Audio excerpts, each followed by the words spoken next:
Check out our big reflection. All right. Like grand design. Yeah, huh? What do you think we're going to find out of this one? All right, let's go up and take a look at this roof. What the customer told me. This roof, I believe, is his third roof. They are all leaking on him. He is just fed up. All right.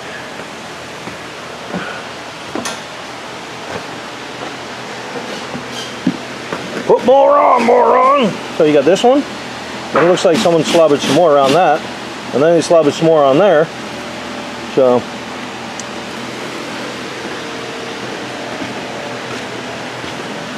Got a whole bunch of slobberage over there. We got to take all this apart, obviously.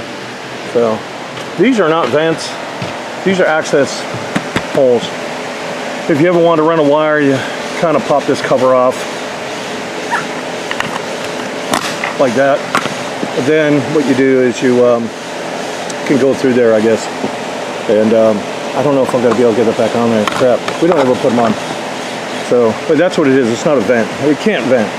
If your salesperson is telling you that it vents, he's a liar. Because it cannot vent. The only way a roof vents is from the top. It's got to have a lower. So on your house, you got the ridge, and then you got where your gutter is, right here. Then you got your ridge.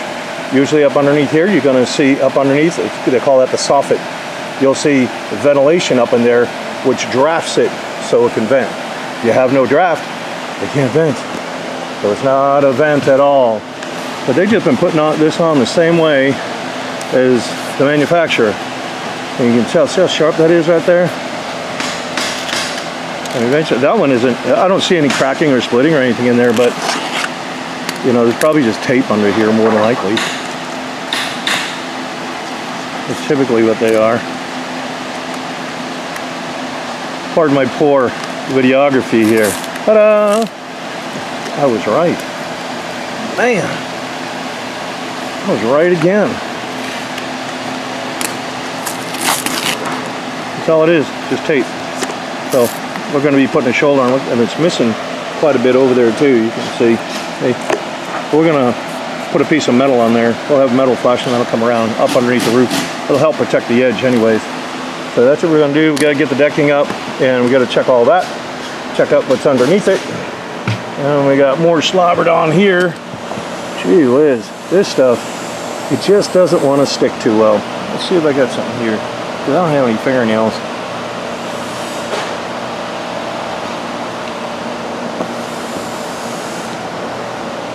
This is your goop. Your goop. I know I'm prying this, but what'll happen is eventually this will fail. But they're not.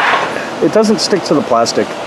It just won't. If you peel this up, when I get it, and I know you're saying, hey, you're working out pretty good, but you can see how clean it is right there. Just where I cut. If this was really stuck, it would really be stuck on there. I'd have to really do it. What I'm pulling apart is just the whole part of this. It's not stuck to this plastic. So it doesn't stick to the plastic. So we got a big old heave right here in the center. I don't know what's up with that. I don't know if you can see it from the camera view. There you go. You can see it there. I don't know what's up with that. We're trying to get a couple more walkboards on the front. But, and I don't know what's up with the clothespin either. So we're going to tear this roof off. I'm going to see what's up underneath it, but I'm not a fan of it. See how that twig is right there? What I don't like is the way they mount these right here. So up underneath here is just a foam gasket. And what typically happens, you get all this debris, dust, dirt, pollen, everything. It'll dry that gasket out. And when that gasket gets dried out, then it'll start leaking. So because it's not tight. Some people say, oh, just go in and tighten up the screws. No, you don't do that. That isn't the proper way to do it. Those things got to be torqued down for that gasket to work properly. So but that twig being a good example right there, you can get all that debris up on here on the front and everything. So but we'll be putting the curves up on this. That's just the right way to do it. The RV industry, they just exploit people's ignorance to roof systems. And it's a shame, but they'll take advantage of it. They just keep telling you, put more on, keep putting more on. That's ridiculous. And if it worked, if you didn't need curbs and you need these elevated up off the roof line, all these big companies like Nestle and Hershey and all these big, huge companies, Coca-Cola plant, all these manufacturing plants and processing plants and so forth, they would be saving a buku a lot of money, because your curbs is considered a detail. That's considered detail. Boots that I'll put around the ladder, they're all considered detail. And those details add up to 65–70% of the roof cost, believe it or not. Anybody can get out here and kick out a roll of roofing and you know, weld it or glue it together, and that's that. But these detail, that's why they call it detail, because there's a lot of little things you got to do to make sure it's going to stay watertight. So then how many times do you keep going over this? How many times? I mean, by the time you do it, I mean, we'll say it worked, and they say, yeah, every few months. And you put on a quarter, we'll say you put it on every 3 months, just for conversation here. And you put a quarter of an inch of caulking on here. So within a year, you'll have that built up an inch. The next year, you put on some more. Put that on another 4 times a year. Now you're up to 2 inches. You know, the thing's gonna be up like this, you're gonna end up with a moat. So it doesn't work. And you can see it just starts to fracture. That's what happens when it starts to fail. They just want you to keep putting more on. But like you said, this is I believe he said his 3rd roof. So that's crazy. That's crazy to be putting that in here. You know, to having to do it all the time. I'm really, like I said, that's kind of quirking me, and I can't wait to see what's up underneath there. I'm wondering if the plywood is buckled. But so now, look at the profile of this roof. It goes this way, and then it starts heading down. And then when you come over this way, it starts nosing down pretty sharp, and it's got that nice arch to it, that camber to it. I'm going to have to weld a piece on here. You're not going to get the roofing material. It'll lay 2-dimensionally, and I could get it to work with that. And then when I come up here, I can argue with it a little bit and just stress it out enough to where it'll still lay flat. But once I start going over here, it's going to say, oh no, I'm done. So I'm going to have to put another piece up here somewhere, and I'll weld this together, because it just is not going to roll. It won't do it. So some of these, there's a couple other ones we did too. I can't remember the name of them either, but we've had to do that too. The reflections, they're all like this, and I've done quite a few of these. So also you want to check along here for caulking. This is all silicone. I don't like silicone. You know, you can see it's failed right there. So we'll end up cleaning that out and putting some caulking in there. But your generic brand of silicone, no, we don't use that. Anything you can buy at the Home Depot or Lowe's, a little scratch on the decal right there already. So, but the awning looks pretty well. We're going to protect all that here in a second before we start ripping the roof off.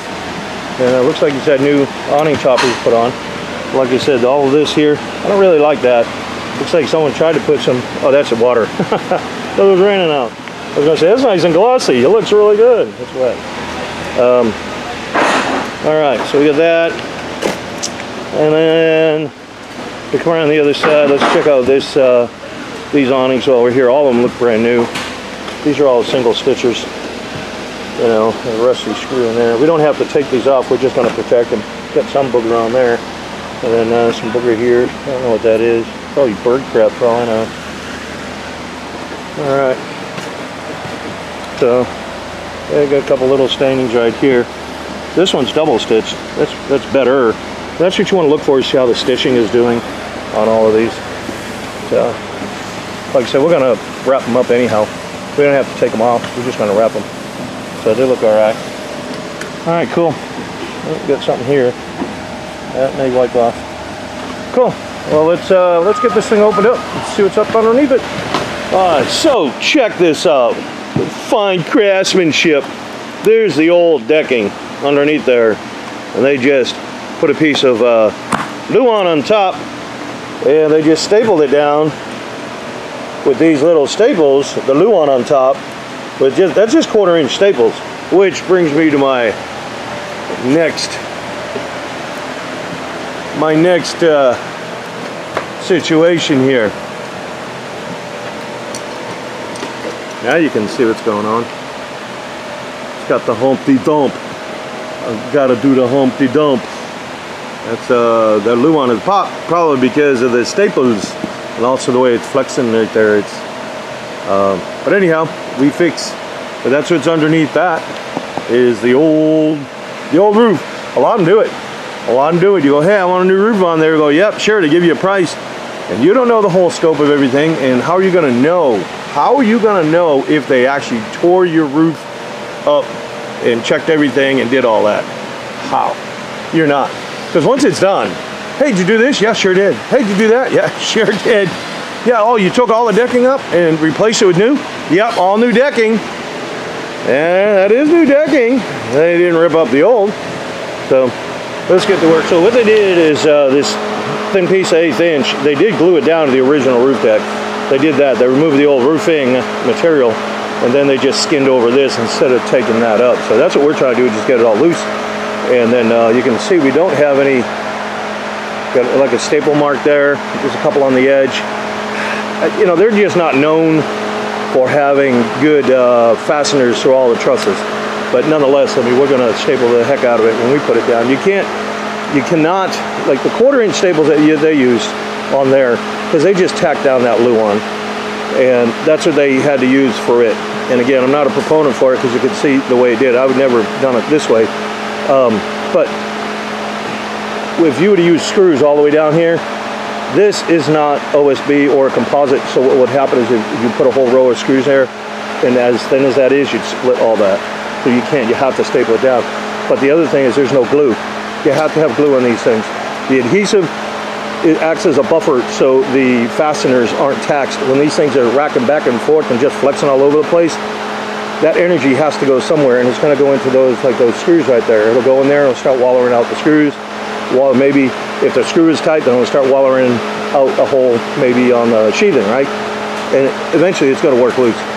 And that's what causes the caulking to work loose. And then, you know, the caulking works loose, then the water gets in there and so on and so forth. So that's what we're doing now. We're just going to cut it all the way up in some pieces, and we take them out in chunks like that. It's just easier for us. But we probably will have to skin this off to make sure we don't have any screws in there, because I don't want to start splitting any trusses. Even if there's a couple in there, it may cause that. So, and then we're going to, what I really want to do is bring the roofing over instead of having it on the top there like they did. And also that turn bar is a mess. We can't use it, that one that came across here in the back. I want to bring it down, roll it, and then I want to put the turn bar on the side instead, which I may have to take that truss out or fill it in, fill in the gaps right here. So we'll have something to screw our turn bar to. We'll do it on this one. So we'll get it figured out. All right, we got the decking off. Awesome. So now what we do is we want to look at the air conditioning ductwork. And if you look at this, you can tell it's drooping down. We're going to support that. That'll take the stress off of that joint. You can see right there, we got one hole there. Looks like I got a little bit of loose tape over there. So we're going to go over this whole thing and make sure all these joints and everything are all tight. Like I said, we're going to bridge that up. We'll put something under another piece of foam or something just to bridge it up. So that's what we're going to do, go over the whole thing. And then the other thing we're going to do is look for wires. We want to see where they're going and how they put them in there for ferrules. We usually use ferrules, and ferrules is just a little metal piece to protect it so you don't end up putting a staple through it. But these all look like they're drilled over here. I haven't seen anything on the edge. So there's a couple over here actually, but they're all going through wood. So they're not going through the ferrule. But I see one right here. See that metal piece in there? We need to protect that. We're gonna put a bushing in there. We'll protect that. And like I said, look at this tape right here. We're gonna tape, make sure all the thing is, make sure all the duct line is all taped up. And then once we're satisfied with all that, this is the other one I was talking about. Looks fine. It's just going through wood. There's no. They put some foam in here, but that's just wood. It's not gonna chafe it like the other wood. Here's another one right here. So like I said, we'll put a bushing in there. Either bushing or loom or something. See what I got. I'm gonna probably end up putting another piece of foam or something to bridge that up. And then that hump that we saw, What it was, the staples didn't hold it down when it came down around that transition. When it came down, it didn't. The staples didn't hold, and that's what caused it to pop. So.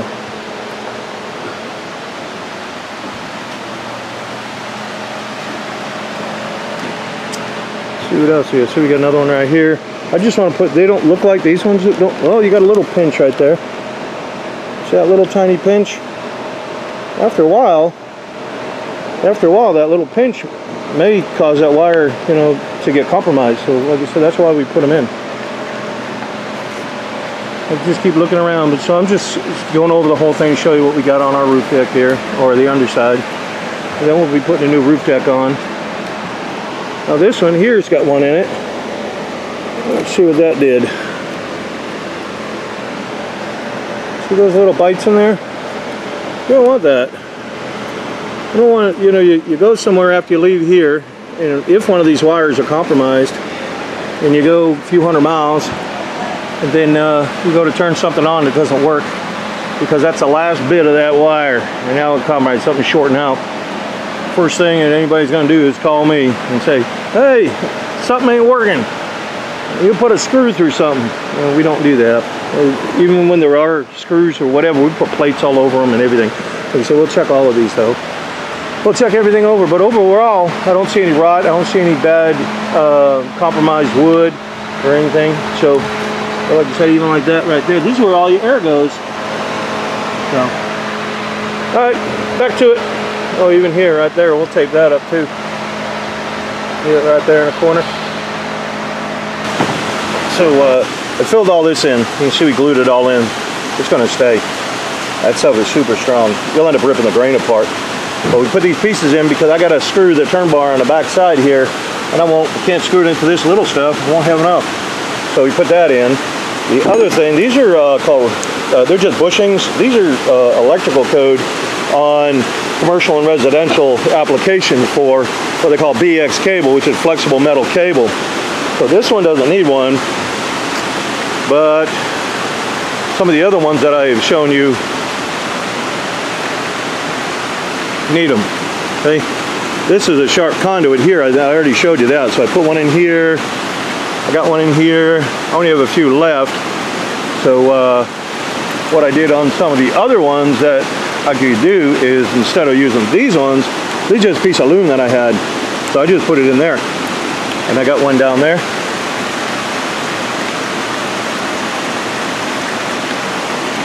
And so I'm going around making sure they're all pushed in there.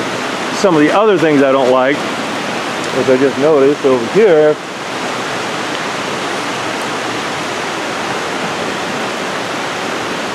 yeah, that's the one I was just trying to show you. Got that one. But these wires, when they run over, there's two concerns I have. This wire right here, we got to staple down a new roof. I don't want to hit that with a staple. That's one of the concerns that I have. The other concern that I have, well, you can see the tape coming up there. When these go on over the top of the duct, let's see if I hold this camera a little steady for you. See that groove? Look, it's already cracked. But what it does is, this is just cheap foam. It's real cheap. So when those wires go on top of there and just rubbing back and forth, they will literally rub a hole in your ductwork.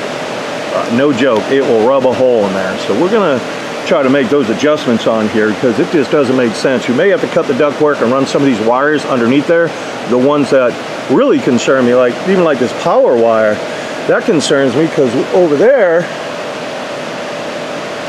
see how it goes right up underneath that truss? Well, I don't want to put a staple to it. So I'd rather get it down and out of the way. So that's what we're going to do too. We're going to adjust some of these up to make sure when we put it down, obviously we got a couple screws we got to pull out of the trusses, and then we can start redecking. But we've got some issues with the trunk line that I want to get squared away. Here's another one. That one's got a clean break in it. And this is where all your air goes. So now, just consider this. You watching this video, I don't know if you're on our board to get your roof done. You go to another place, doesn't matter, another RV center. More than likely, if you're, and this roof deck wasn't absolutely terrible, but you peel it up, some of them are not going to replace your roof deck. Chances are they will not. I take them up on purpose so I can check this. how are you going to fix this after I put a roof down? If I don't pull your sheathing up and redeck it and check everything, how are you going to fix that? How are you going to fix these wires? Option one, come through the roof that you just paid quite a bit of money to put down, or you come through the ceiling. So we'll say, you know, we'll say that you opt not to have it redecked. I'm not going to do it. I don't want to spend the money. Nope, I'm not going to do it. Okay, well, you got a break right here. And down the road, that'll break. That'll break. You go, hey, we're not getting a lot of air through here. And you know, come to find out, you got a break in there. Cut the sealant out. Now you got to put a patch in it, which looks terrible. But we'll say you even do a nice clean one. You're still going to have something on the inside showing that you did that. Now you got that one fixed. And a couple more months later, the other one breaks. The other one breaks. It all loosens up, right? Well, you're going to have patches all over your ceiling. Rip it up, do it right. You have to understand the mentality of an RV manufacturer. Get it built, get it out, get it sold.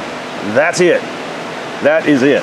They're not going to, when I say they won't put one more red cent into a coach to get it delivered, these are about a penny a piece. Okay? That's crazy. And they're red, ironically. Haha. But they will not spend one more red cent on your coach to make sure it's going to last for as long as you've got the mortgage on it. Because that's, I think these things are a mortgage. I don't think they're like a regular car payment. You know, you're going to, a lot of people do 15 years on these things or whatever. That's crazy, knowing that it's not going to last 15 years. So not only just the roof system, but like I said, your ductwork, your wires, all these things add up. And you go, gee whiz, this thing's nickel and diming me to death. They just don't care. Get it built, get it out, get it sold. That's why we take the time here to tear everything up. I want to inspect it. I want to make sure it's done right. I don't want you to have any trouble going down the road. I want it's done, absolutely done. So the only thing that I see that I was actually kind of impressed with, and I figure it's scrap wood that they kind of come across, is this rail. This here basically joins all this together, all your trusses. But the other thing is that gives you something to screw to for your gutter. That's a piece of oak. That is a piece of red oak right there. That's what it is. You can see by the rays on it. They call those little dash lines, they call them rays. This is a piece of white pine. This is oak. So that's the only thing I saw that I was like, wow, very uncommon. So it must have been scrap, because they're not going to spend money on oak. They must have come across it or something. And that's what they'll do. They'll come across some material and they'll go, hey, we can use that. Yeah, just throw it in there. Throw it in there. Yeah, no big deal. It'll work. And if they can get a good deal on it, they're going to do it. Whatever is going to work out for them. So when a salesman or someone says, hey, we did this for you, we did that. No, they didn't. They didn't do crap for you. What they did is cut corners or got a good deal on something for them. Whatever the RV industry does, I promise you, is for them, not for you.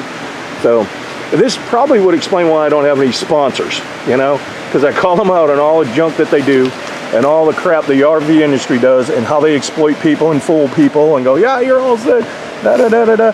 And, you know, and I've talked to people who own coaches and try to give them some advice, and they look at me like, you know, I'm just trying to get work out of them or something. I go, you need to watch my YouTube channel, you know, because you're going to be sadly disappointed when the thing falls apart. So I looked this coach up. This coach, when I looked at it, I just Googled it. All I did, it's a Grand Design Reflection. I just Googled it, and it was coming up roughly $80,000 to $87,000. $80,000 to $87,000 new, that is, a 2022. That's crazy. That is absolutely crazy. You spent all that money on this, and this is the junk you get. That's not fair. But anyhow, like I said, get it built, get it out, get it sold. Let me get some more done. We started to put the insulation in. We're going to be putting this is just a vapor barrier. When you put it on top, so if you put that on top, how are you going to get that to glue? That's why they don't normally glue it, because they put that down and they say that radiant barrier is what's going to reflect the UV light. Kinda. There are a lot of variables with it. We're going to cut it, tuck it down inside there, and then you put it all back that way. This way we can glue. If I was to pick what I need to do more importantly, it would be to glue the decking down versus this radiant barrier. Now our roof system is totally different from your RV material. The material of RV is low budget. It's the cheap of the cheap. EPDM rubber in itself is the cheapest product on the planet, like literally. So what we use will reflect a lot more UV light. It's a commercial grade product. Same product you're going to see on a hotel, office building, a library, same exact material. And the installation is exactly the same as well. So what I did is I designed all these curbs, boots, and accessories to fit and function for an RV. That's what I did.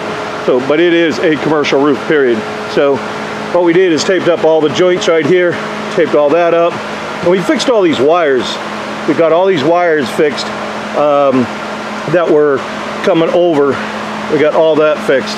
Because I wanted them down low, so when we use the staple gun to hold them down, that we don't end up putting a wire through it, right? And we got all the bushings in there. So that's what we did. Went around everything, all the joints, checked everything. And now we got to get the insulation in. Once we do that, then we can start decking it. So just a little bit more to go and we'll be able to get the decking down. And now we're applying the glue. Grand Design, pay attention. This is called adhesive, construction adhesive, Grand Design. And what you do is you put it on the truss just like this. See? Watch, it's real easy. See how he's squeezing and everything? Look at there, how he's got that gun going real good. Consider this a training video. Once you get that there, then we're gonna fasten it down.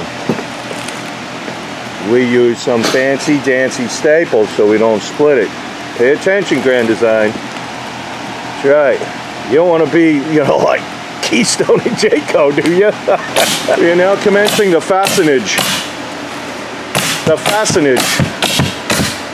Hey, look at the video. I'm trying to show how.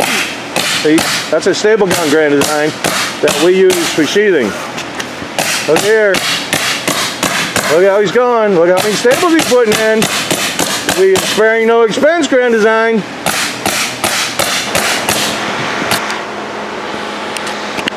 Got to open the lens. Little thing was stuck. All right, so we got our new shoulders on here. That's going to protect the roofing from where the plywood is to where the siding is. That's what's going to protect it. So we stapled it down, but we also glued it down. It was all glued and stapled so it doesn't loosen up. So then that other issue that we had, that burp that was up in the front, the one that was up in here. So what it is when the plywood comes over, you're getting it to kind of camber this way and then slope down that way too, and then this piece as well. So you end up with a little bit thicker because it's on an angle. And on theirs, the staples had popped loose. So what we did is we just took a sander and we cleaned it all up. And then obviously you can see all the glue we got. Gee whiz, we got a whole bunch of glue on this thing. And then glued it real well and stapled it down because obviously we don't want that to pop loose, right? So that's where we're at right now, and we're getting ready to get the roof on. We're gonna have two pieces on here. There's no way I can get a whole roof to come around on the camber, and then, you know, back there and here, and then this is real sharp. It's not gonna happen. You'll end up with a bubble up there. So we, on all these reflections like this, I think there's another brand out here too. I can't remember what it is, but it's basically the same thing. They're just different manufacturer, I'm guessing. But anyhow, we'll end up welding another piece on here. We'll glue it on, and then we weld the joint together. And that'll be fine. It'll be one piece. But obviously, we still got to clean up stuff, and, you know, we're moving on. All right, we are getting the roof on. So we've got a protective strip underneath there. You see it right in the shoulder. Then we've got them going across. And we're going to do this on 3 shots. I'm going to have to do 3 of these. And we got one here. There's a second one. Then I'm going to put another one up there. So what's going to happen on here, and I remember this from the last one, when it comes up, this is a square shoulder. On a round shoulder, I can pull it all over. And then I have what's called a bird's mouth right here, or a fish mouth rather. And it just basically, it's a pucker up. And you can take that, fold it, and I can hem it. But on this, since you pull it tight, it wants to go back here. And what I've done before is I've heated it up and I've folded it. I just didn't like the look. I mean, it looked okay, but I didn't like the look as much as I will when I just weld the 2 pieces together. And then that one up there, it's just so aggressive going down, it would make a squirreling mess. So that's why we're going to weld it. So you're going to have 2 of these are going to be welded, 3 pieces. So it's fine. It doesn't affect the warranty or anything like that. It's just like welding 2 pieces of metal together. So that's what we're doing now. We're just prepping it because when we put the adhesive down, I don't want it all over this joint because that's where I got to weld. So, all right. Well, we got the roofing on. And now what we're doing is rolling it out with the big roller. Rolling it out with the big roller. We got this seam. This is already welded right here. We welded it back 4 inches. Welded all that across. If we didn't do that, there'd be a, like I said, there'd be a, basically they call it a fish mouth. It's kind of a ripple that feathers off to nothing. You know, you'd have it here, and then we'd have to try to tuck it and roll it. And I've done it before and it looked okay, but I like this look better. I like this look better. So we're running this 110-pound roller down, make sure this roof's down really well.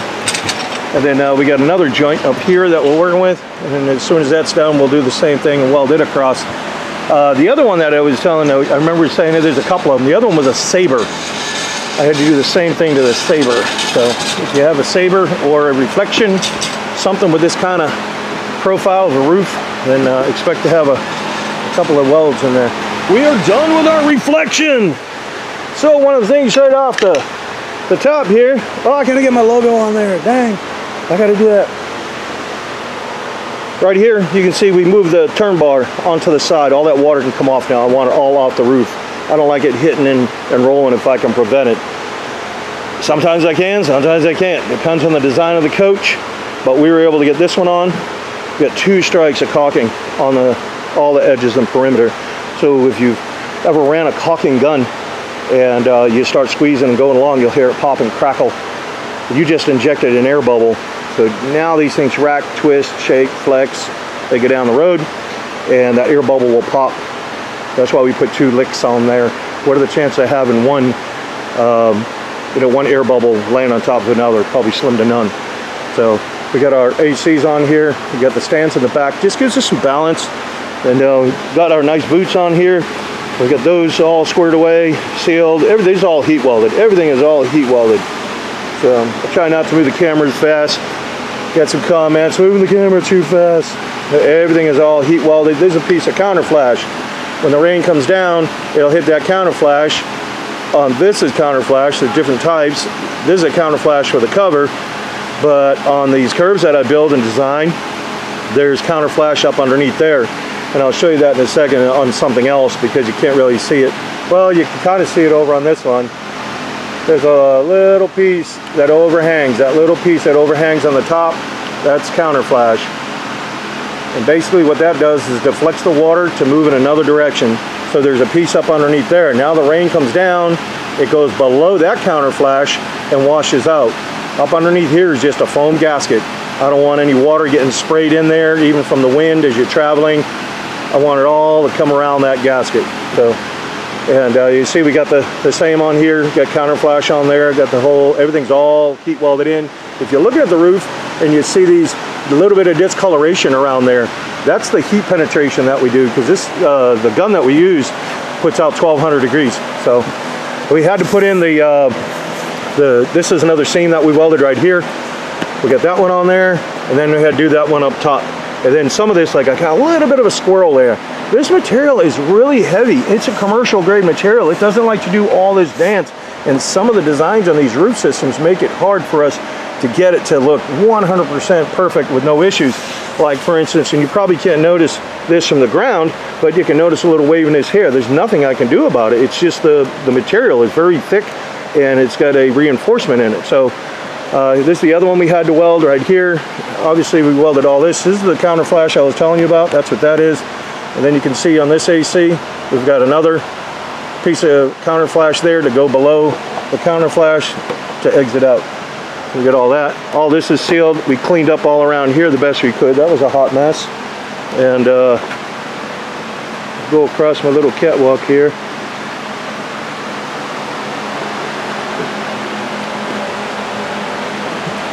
This is a solar fan. That's what this is. So we put a trough down through the roof into here. This lens will hold, with the condensation, or on a cool morning, you will see condensation on there. And even on in your car or your truck, you'll see it on the outside of your windshield, but it's also on the inside of the windshield. That's why you put the defrosters on. Well, what happens is the UV light will evaporate this off, but what's up underneath inside here and the inner lens, there's an inner lens. What's in there it cannot do that. So what happens is it ends up condensating down, and it would get into the ceiling or the roof deck or even the ceiling. And sometimes you may notice that on your own coach, some of the issues of staining around the perimeter, and that's what it's caused from. So I designed this solar fan up. When the sun comes up to evaporate this, that solar fan kicks on, and it draws from there. Comes in, exits out. You don't have to monitor it. So it's just another way we try to improve things here. We've been putting these on for a little while.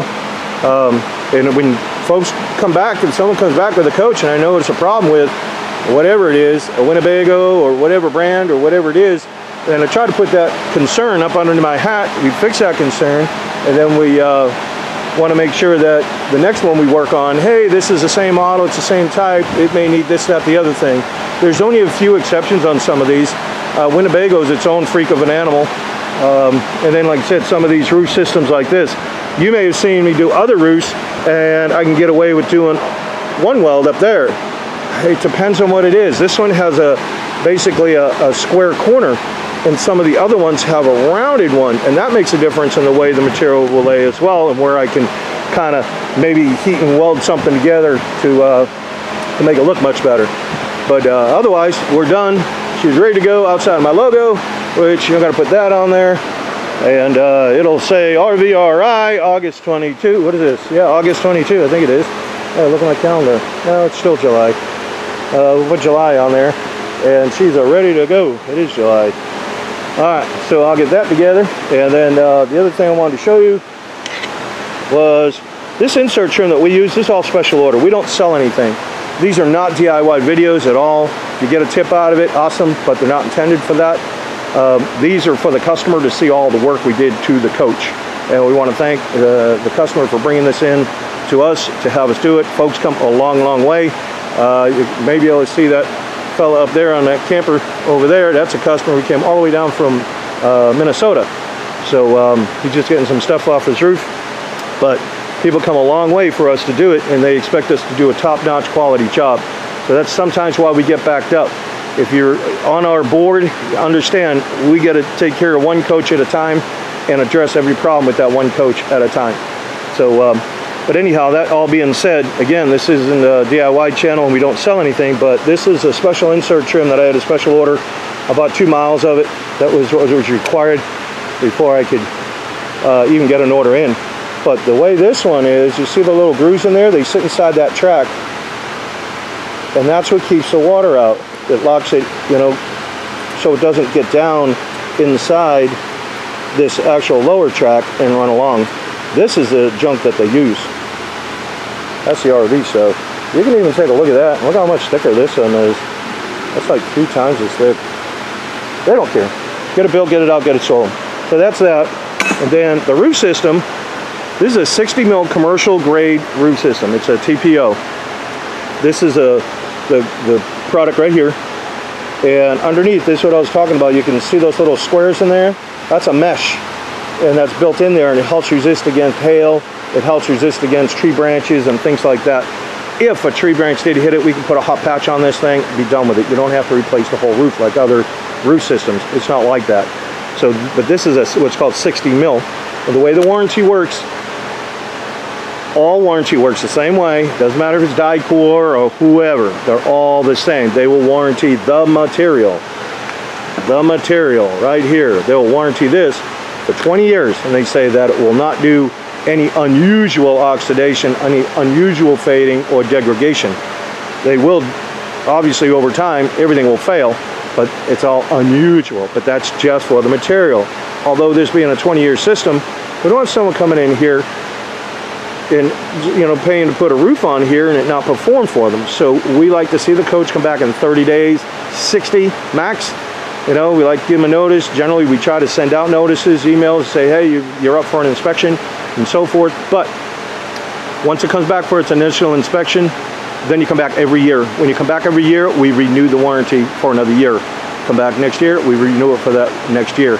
We want to see these because we want to make sure everything's okay. Well, sometimes you may not know what may have happened, like maybe a tree did hit it or something, and there's just something that looks a little compromised. It's not bad, but it's just compromised. Let's get that fixed before it does turn into something.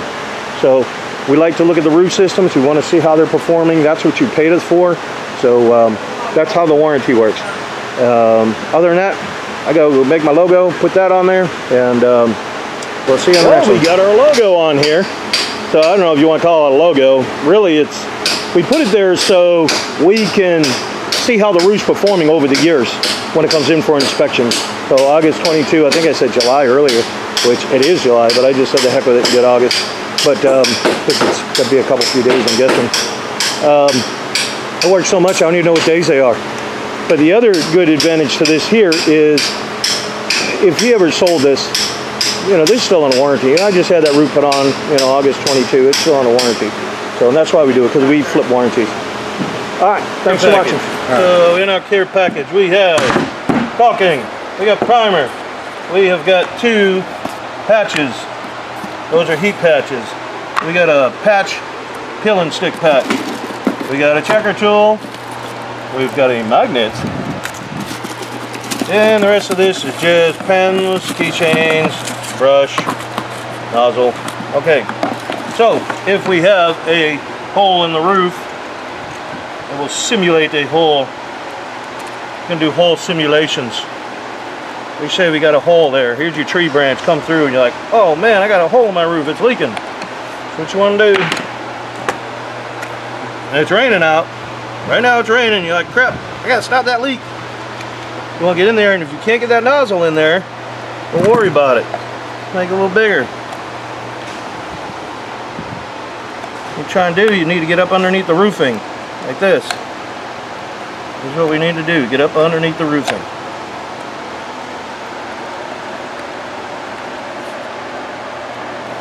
Then you're going to take and you're going to put this up inside there, and you're going to squeeze, squeeze, squeeze, squeeze. Hopefully this thing is plugged up. There it goes. You squeeze, squeeze. You want to try and get up underneath this part too. Squeeze up underneath there. Get some more underneath there. Well, we are getting this thing all boogered up. Then what we're going to do, you're going to push it together. See how it oozes out? That's sealed. You're done. This is a moisture cured product. So what? It's a hot mess. Looks terrible. Who cares? Keep the water out. So now, the next day, we're going to go up there, and that's going to be cured looking like that. So we're going to take a knife, and you just shave it down. Just shave it down with a knife. I'm just going to obviously wipe this off. Now you say, hey, I want something a little better than that. So what we're going to do is get some cleaner. This is a terrible rag. You got another one. You got one on you? Oh, get a rag, get a rag, get a rag, get a rag, get a rag.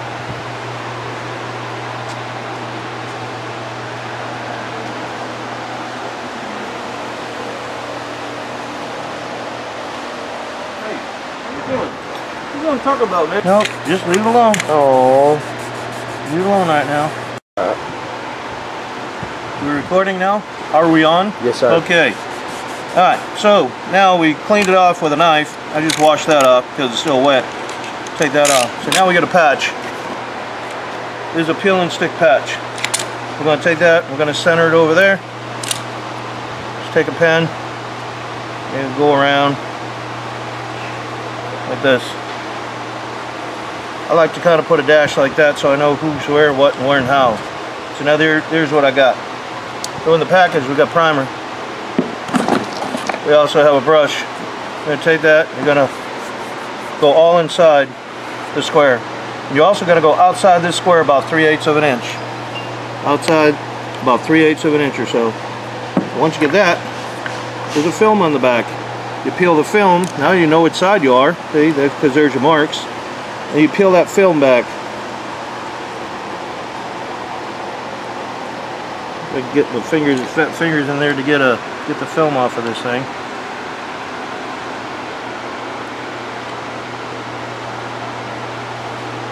This is just a regular roof tape. That's all it is. We put them in all the care packages. Get that daggone thing off of there. Probably need some fingernails. Probably help.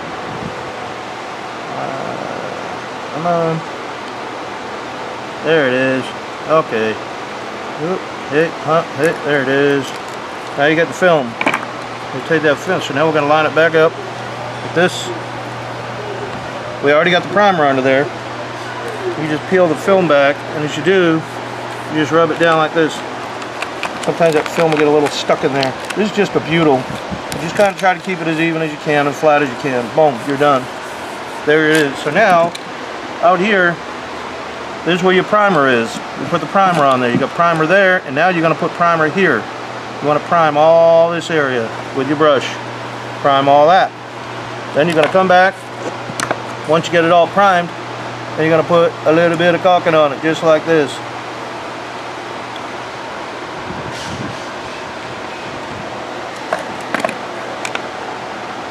That simple. If it doesn't all sit in there, you can always take your finger and go around it if you want. We're trying to obviously stop a leak and make one of, there's going to be a little more permanent of a patch than just that plug that we did when it was raining. So now that we get that all done, what the whole purpose of it is this part here, this part underneath here, that's a butyl. When the sun hits that, if you didn't have the caulking on there, it will cause it to release and curl up just like I'm doing here. And it'll start coming loose. That's why you need the primer. That's why when you prime it, you're going to prime on top of this, because nothing will stick to it.